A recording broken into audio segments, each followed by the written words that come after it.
He came to Mum and I, says, there must be something else out there that can help me. Can you have a look, or can you make something or do something, please? And so Mum and I put our heads together. I started to look around, and Dad didn't like anything that was already out there or the design of it. So we decided just to make something ourselves.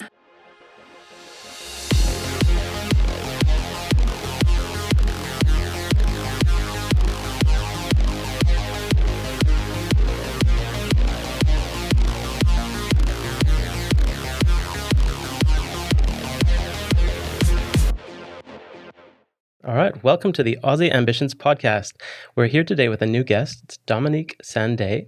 She's the owner of Neeki Designs and the creator of the Wonder Sheet. So welcome to Dominique. How are you? Hello, good, great. Thanks for having me, Scott. Excellent. All right. So we are very interested to learn about your area of expertise. Could you tell us a little bit about what you're working on at the moment? Well, the Wonder Sheet is the main product of the business of Neeki Designs. So it's a fitted sheet that can help with your mobility in bed.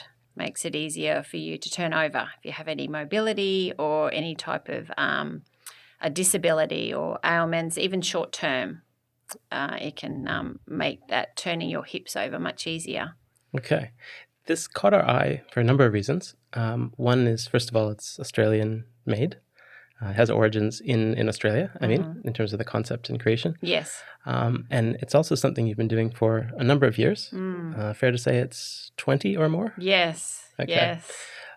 So the interesting thing for the listeners is this is a chance for them to hear firsthand from somebody who's created something.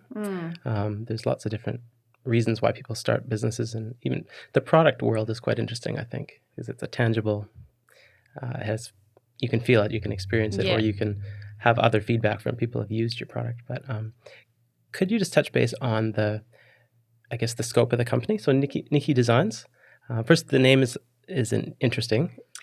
Yes, it comes from my name, Dominique, but then I got nicknamed or shortened to Neeki when I was little. Mum and the family used to call me Neeki, which is N-I-K-K-I. So when I started to think about a business name, I thought, I quite like it, Neeki, and then I remember seeing the Freedom logo, the Freedom Furniture logo, so I sort of wanted those colours, and a few things changed and moved around with the name. But yeah, we came back with Neeki Designs with the business name, and then we had to come up with the product name as well, which was the actual sheet. So that sort of came about thinking that it gave you a wonderful sleep, it was wonderful to touch, and I think it just popped into my head basically.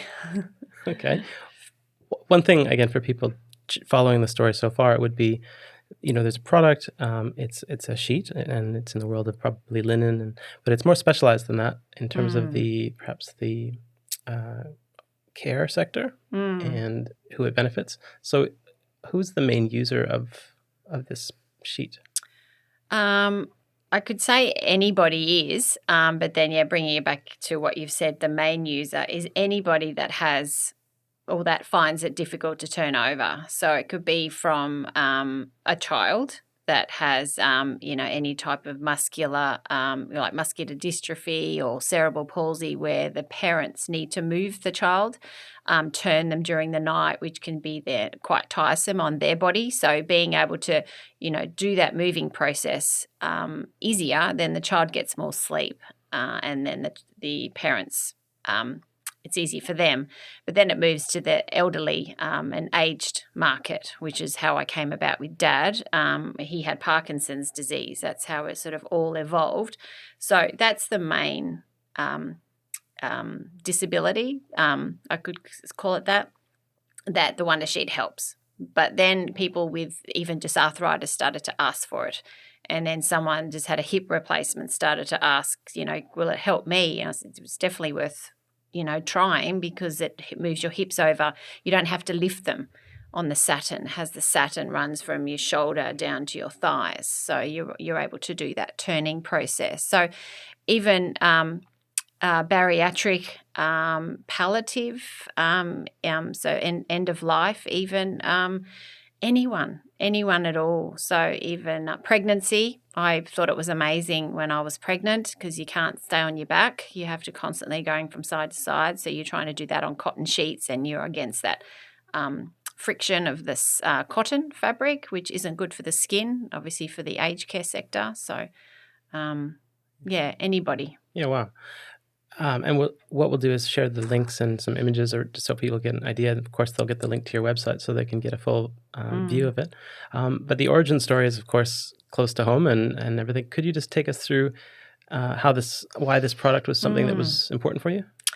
Yeah, so Dad got diagnosed with Parkinson's disease when I was 8 years old, which was quite a shock to the family. I had no idea about what it meant, and I remember asking Mum, "Is Dad going to die?"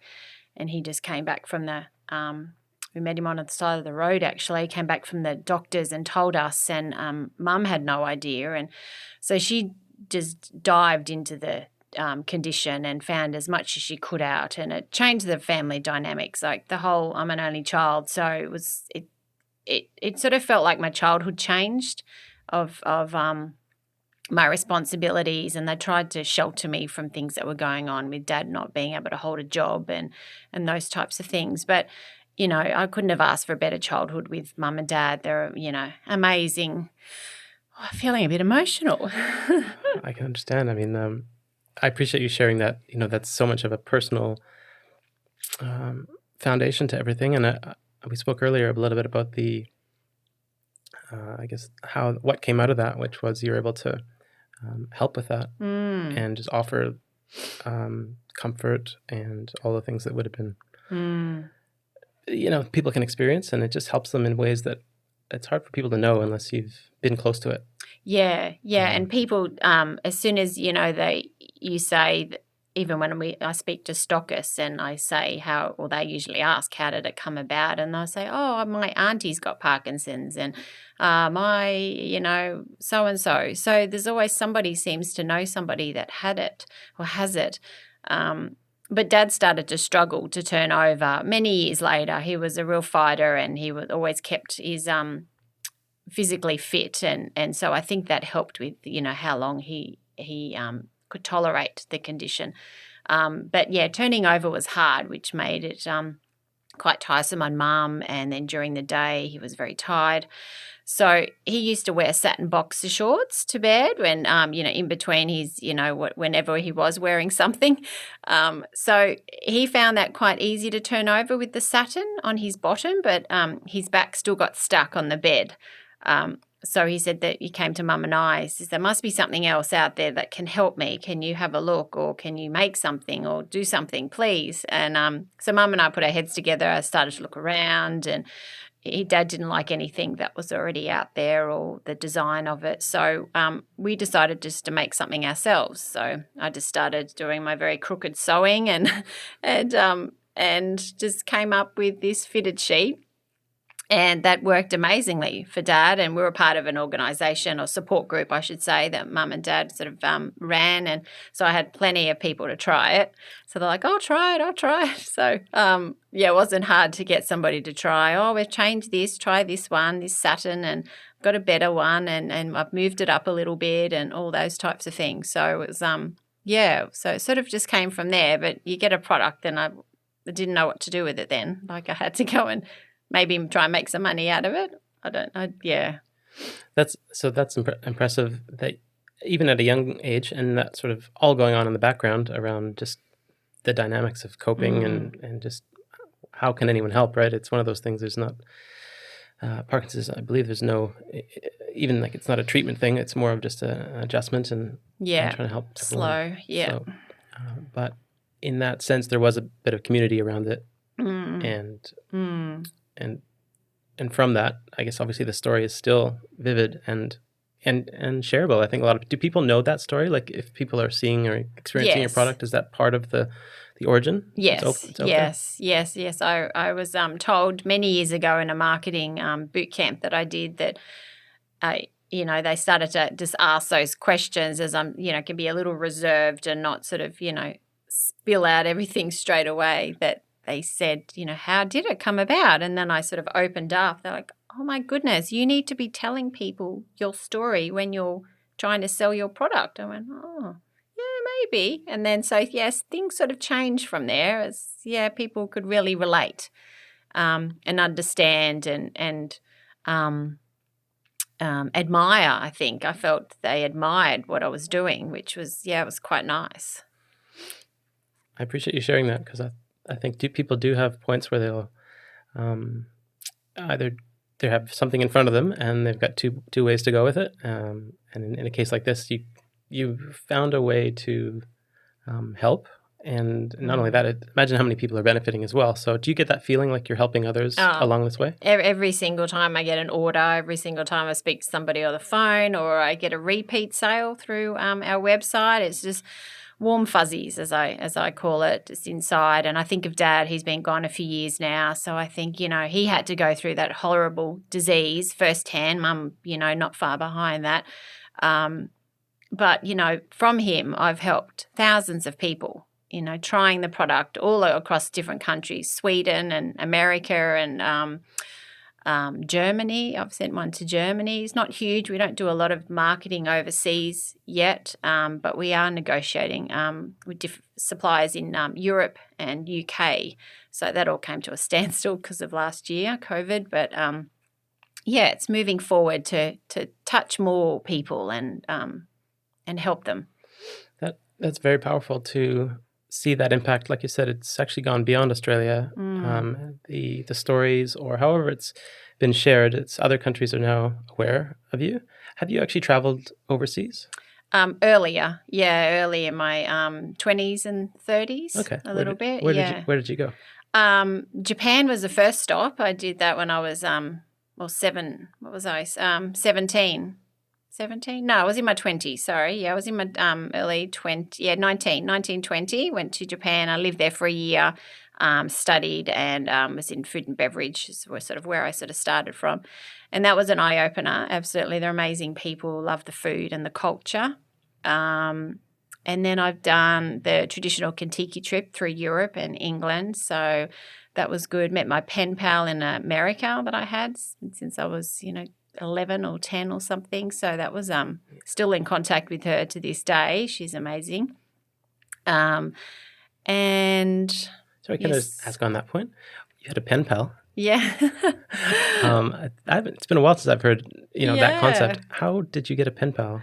Through the Dolly magazine, which you obviously won't know the Dolly magazine, Scott. It's a nice young girls magazine. I don't think it's around anymore. Okay. Correct me if I'm wrong, anybody. But no, and they were just having you write in, and then the other people were writing in. I don't know how they went to do it, but they matched us up, and meeting her was just like we were best friends. Like we already knew each other. We talk on the phone because back then, she had lots of personal things. Dad was, obviously sick as well, and she got married and she lost her mother and all these different things that we went through it all together on the phone talking. It wasn't emails. Now we sort of talk via Facebook and Messenger. We'll still ring. We'll do a video call.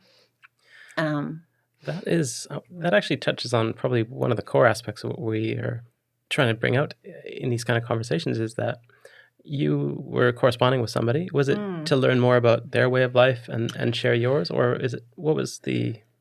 Yeah, maybe a while ago now, but what do you think came out of that, or what did you go in with it thinking? I think to understand or to meet somebody from other side of the world. I hadn't obviously travelled. We didn't do much travelling as a child, especially not overseas.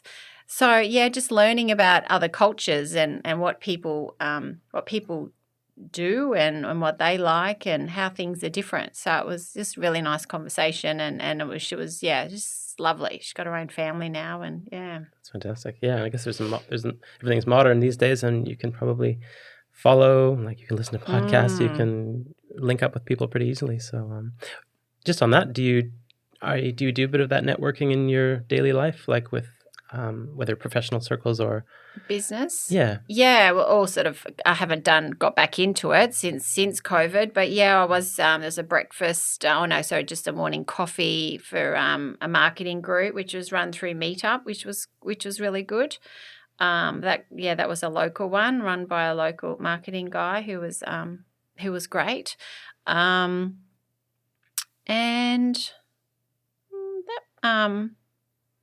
some other little social things I might do, but it's been such a long time. I think you do a lot of things through Zoom. Like I'll do some webinars and workshops through Zoom last year. But yeah, that's probably about all.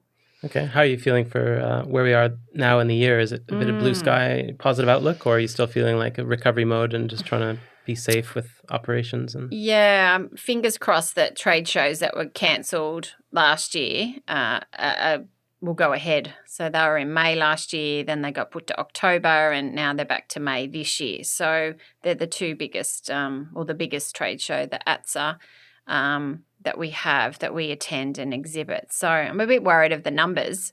I think I've already prepaid, and I don't think they're going to give you a discount for it. But I'm thinking of the entry, the attendees the numbers will be lower. People will be a little bit, I think, still a little bit anxious about it, but we'll see. We'll just hang on and we'll just go with it, I suppose. Can't do much. Just be safe. Okay. That actually might be a helpful tip for people to understand, I guess, your area of or your world, which is what are the important things that make your business and your product and your passion succeed. So you mentioned trade shows. Is that like a key point where people need to see and touch and feel and purchase? Yes, definitely try it. As soon as you try it, then you can tell straight away. You can see exactly how it works and what it's going to be like to sleep on. Like all our stockists nationwide have if they do have beds in their showrooms, they'll have a wonder sheet on them that we give to them for free, so the staff and any customers that come in can try it and see exactly what it's like. So doing trade shows is great as well, because you have the allied health, the physios and the OTs come, or nurses, they'll come. The end user will come, so Mary will want to come and she can buy products there. And then you have other stockists, so you'll have shops that are local to that trade show location that will come in, and then you've got the actual other exhibitors as well. You can be doing business and meeting them and networking with them, so you're building a rapport with them as you travel around the different trade shows, and you run into the same sort of people all the time. You mentioned stockists, and just to spell that for people overseas listening, that would be like a retailer or someone that's taking the stock into their store or their premises? Yes. Is it a traditional retail shop, like in the normal sense? No, it'll be the medical equipment shop. So the equipment, I said that word, equipment. So things that have wheelchairs and walkers and beds they sell. They're all starting to introduce some more beds. They're becoming more popular now. It's not your Pillow Talks yet or your Adares yet. But you would be open to it? Yeah, I think it's on the cards. But yeah, they like some colour, usually colour choices, which means volume. So we're not quite there with the different colours and things yet. Just keeping it. It's more about the effectiveness of the product and it working instead of the colour of it. Even though it's a therapeutic product that's luxurious feeling, not clinical feeling, but it doesn't have all your different colour choices as yet. So sort of the cream or the white. Okay. Can we mention the number of stockists, or roughly? We picked up a number that was over 100, and that said a lot to us, thinking this is a long way from creating a product to having 100 supporters and reorders and just stocking the product. Is that right? It'll probably be even close to 200 now. So it was 2014 when I remember my first stockist approached me. My first supplier approached me at a trade show in Melbourne. So they still order from us today, and I couldn't believe that they're actually ringing to make an order. I think I nearly fell off my chair. So we'd been doing smaller orders before that, and it was made here. But since 2014. We went offshore because we couldn't get any of the rolls in. Our supplier here wasn't making them anymore, which means we had to then bring it in from China ourselves. So then we had to make it and pay, the premium of Australian wages, which are obviously amazing for Australia, but not for for us, who we have to pay them and then try and sell. So people were more worried, unfortunately, about the price than Australia made. So we sort of had to think, I really need to help people with this product and I want them to use it. So we sort of had to take that plunge and go overseas and make sure the quality was there and the workmanship, which took a little bit to find the right people. But yeah, we've got there. Okay. I'm picturing a scenario where that would have been a pretty pivotal moment where you just have to make the call. What was that like? Is it a bit scary or clear because you knew what you needed to do, or what was the thinking No, there? I didn't know what to do at any point in time then, actually. I think I was learning every step of the way I think my husband's always said, I when I need to learn something, I wait until I get there and then I learn it. Like I don't go too far ahead of myself, which is probably quite true. But, so I think we were making them here and it was all well and good until that Australian supplier, didn't have that sheeting available for us anymore. So my business, pretty much just came to a standstill. Like you can't get that sheeting anymore. The satin was available, but you couldn't get that sheeting, so we had to go source some sheeting, which we did. We found as a supplier brought in like 20 rolls of cotton and did that, and then it's just then trying to find the sewing ladies, which one still works for me now, came back, bakes cakes, still does our family's cakes, and she's amazing. So she still does our custom things. But yeah, having to work with staff, trying to find people and all those things were all a little bit tricky while I'm still growing. So I think I was at a pivot then that I thought I'm either folding and closing it, or I'm hopping online and trying to find someone that overseas that can actually help me get it done for a good price that I'm able to then start to supply shops. That was my dream, to get them into shops. Nobody wanted to take them. They were too expensive. They then had to add on their markup and it was, way too much. So I thought I'm not helping people this way. I need to get this product out to them. So I just started looking online and we came across a company that was like the middleman. So they then had suppliers in under their banner. So I tried with them and I've been with them ever since. So looking at different countries now since when COVID hit and other avenues, but I can't complain with how the process has been and reliability and the availability of stock.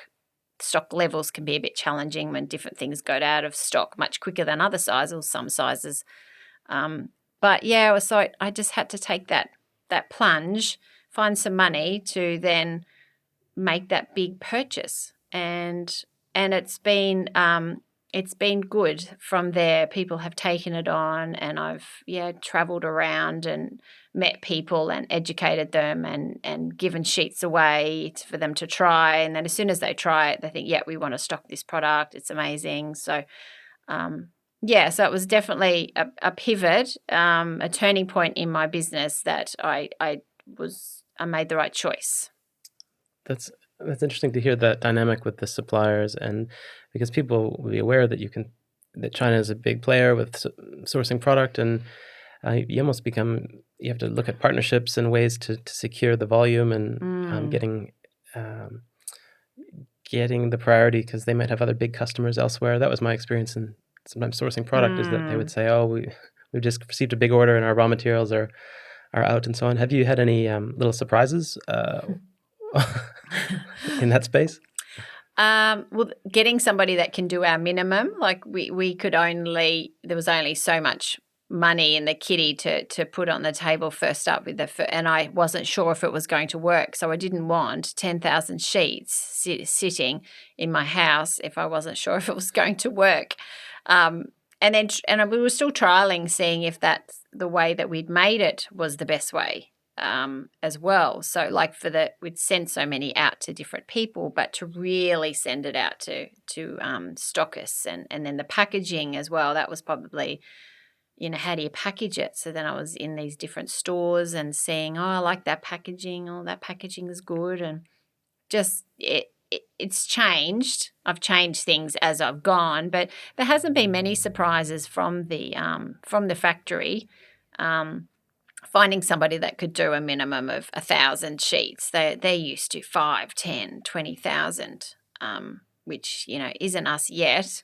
Will be one day. But yeah, it's so that they obliged with the 1,000 and have been quite good with that. Yeah, wonderful.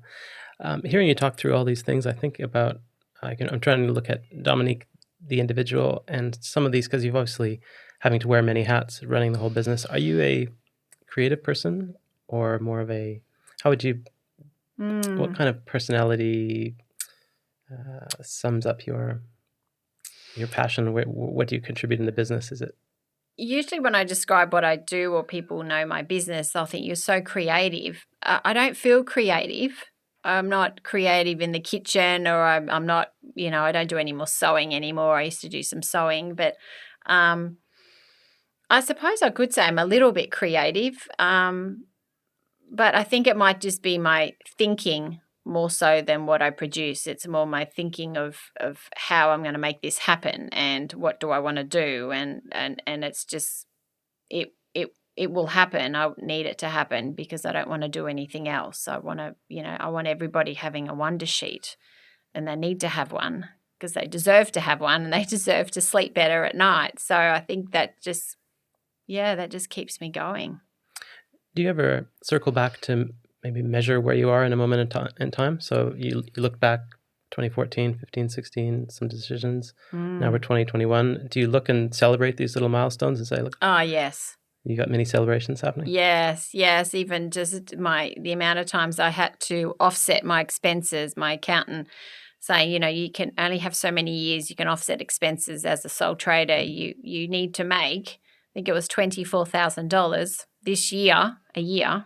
Not much money, is it really? But to me back then, it was a lot of money. And but I was made accountable to that. That was either I make it and I then push forward, and it was from there, it wasn't going back. I just kept going. Or I don't make it and I can't write any more expenses off, and it just doesn't go anywhere. So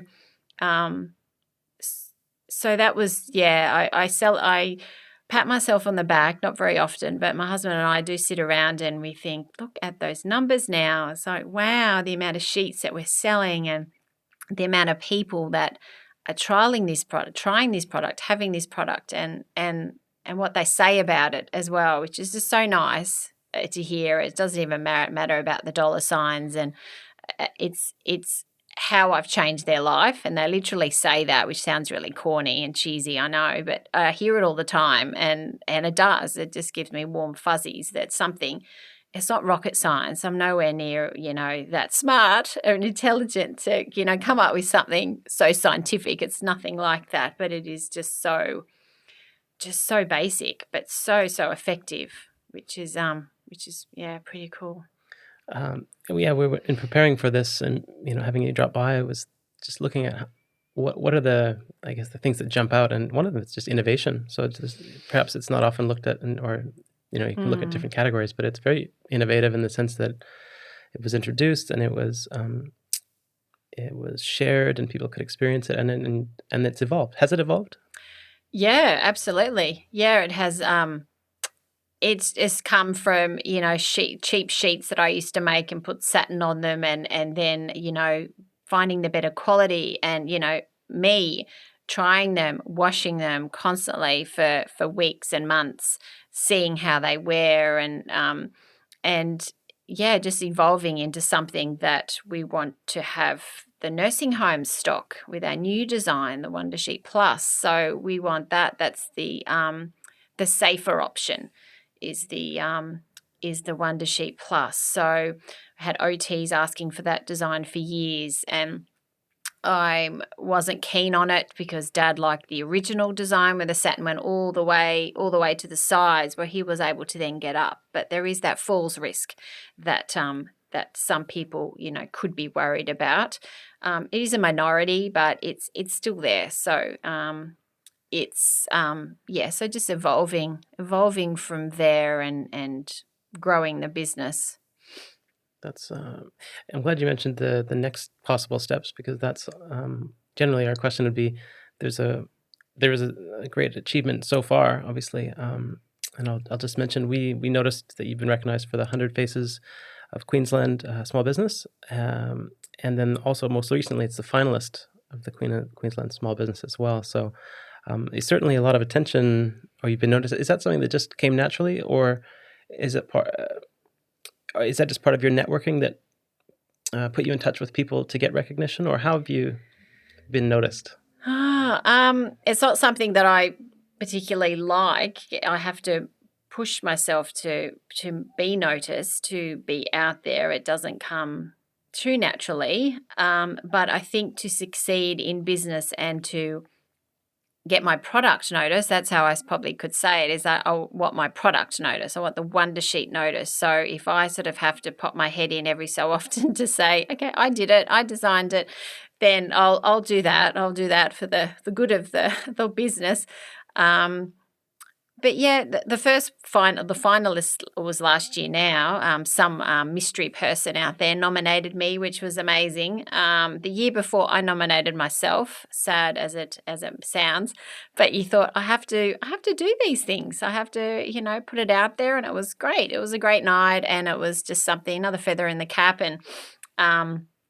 and the 100 Faces, I can't think. I think that was somebody suggested that to me. It's usually somebody sending an email, or a network colleague, or somebody in the industry. You should do this, or have you seen this? You should put your hat in the ring for that. And it's like, oh, okay, yeah. If it's easy enough to do, and I don't need too much help then I certainly give it a go. We'll definitely share the links for everyone, just to kind of share what that is, because it might be a new link that they're not aware of. But it's a great celebration, I think, of the innovation, the people that are making an effort.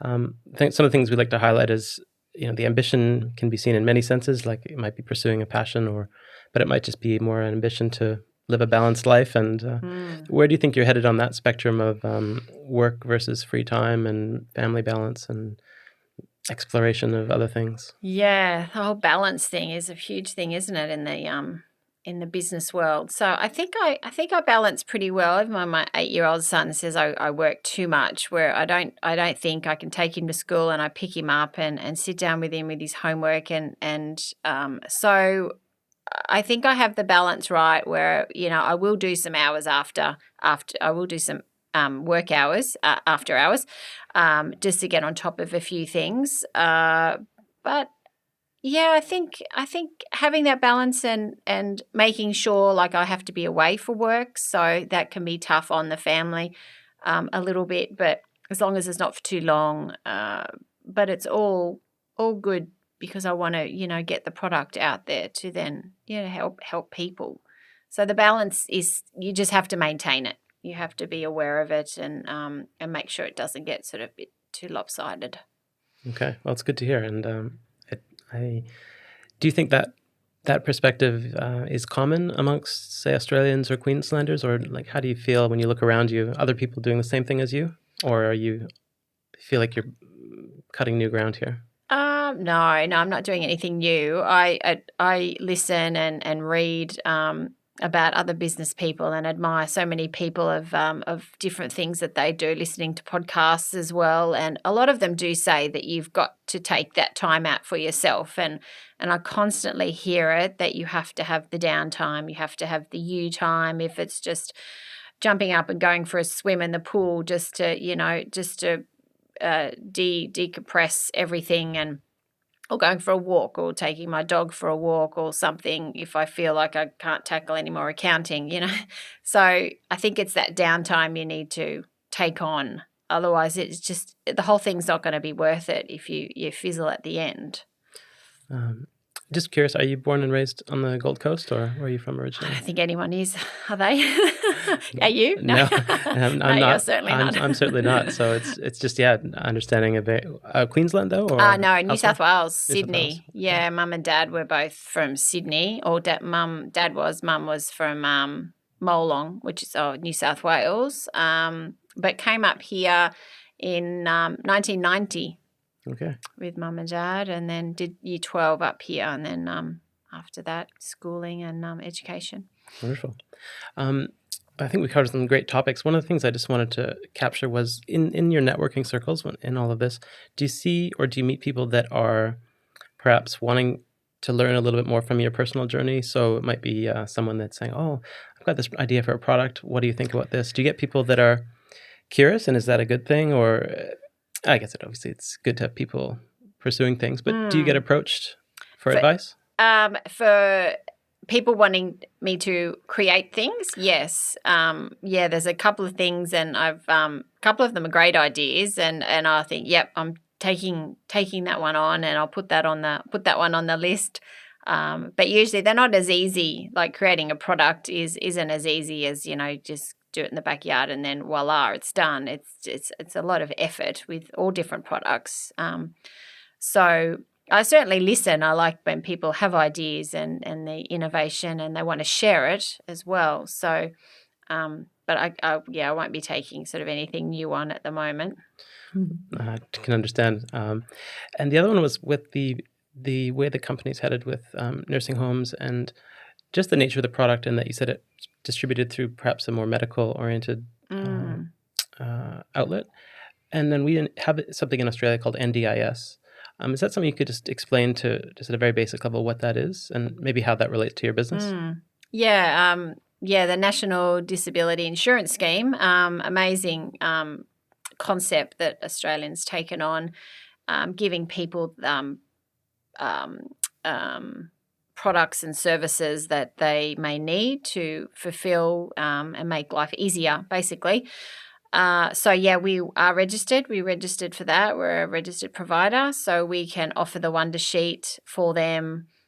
It's them knowing that they can get it is probably the hardest part, where some of them don't know how to find products and where to go to find them, or their care provider would recommend things as well under their package, because we can also provide the Wonder Sheet under home care package, which is more for the over 65s packages that they get.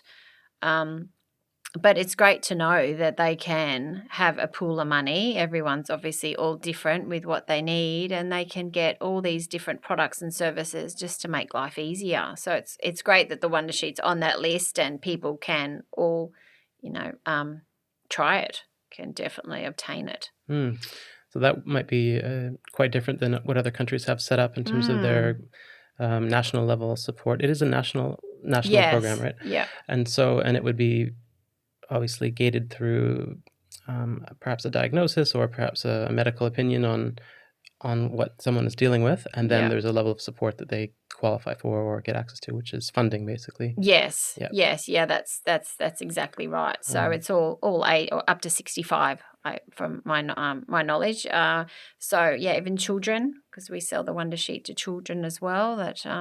Which is really helping the parents with that mobility. So it's a great concept. They just need to find. I have a lot of people struggling to find products, like trying to navigate the system. So I think that was in the beginning. So I think now it's gotten better there's more support out there, and the case managers and people that can help those participants in trying to find things that they need. Otherwise, they don't get that money again next year if they don't sort of use it to the best they can, or gets reevaluated. Yeah, good. I appreciate you sharing that. That's good. And just in terms of the next steps for the company, the world of e-commerce is sort of expanding, and you've got your existing network. Does e-commerce play a role at all, or is it so specialized that like selling it via a website is perhaps not something you would look at? Oh no, we've got e-commerce on our website, and it's more we have more of our stockists now, more so. So the wholesale side than the retail side, but we certainly welcome people on our website. We get orders. You can order quite easily. People are comfortable putting in their credit card, and then we ship it straight out to them. Or the OTs will order for them, or the care providers. A lot of people, they'll just email and say, can we please have a quote or an invoice for our client. So that's usually sort of how they do it. So, they don't have to go through the whole internet and the website and the e-commerce if that's just beyond them, just pick up the phone. Wonderful. Yeah, we're a bit old-fashioned. I'm not so technically minded. Old-fashioned and making it easy. Yeah. A rare combination. That's great. Just a bit of fun before we wrap up is in the world of products, do you have a product that you, let's say, makes your life easier or couldn't live without? Could be anything, all walks of life. I suppose I shouldn't say the Wonder Sheet, but I do take it away on holidays with me. Yeah. I find it's hard to turn over. I've just gotten used to it. So apart from the Wonder Sheet,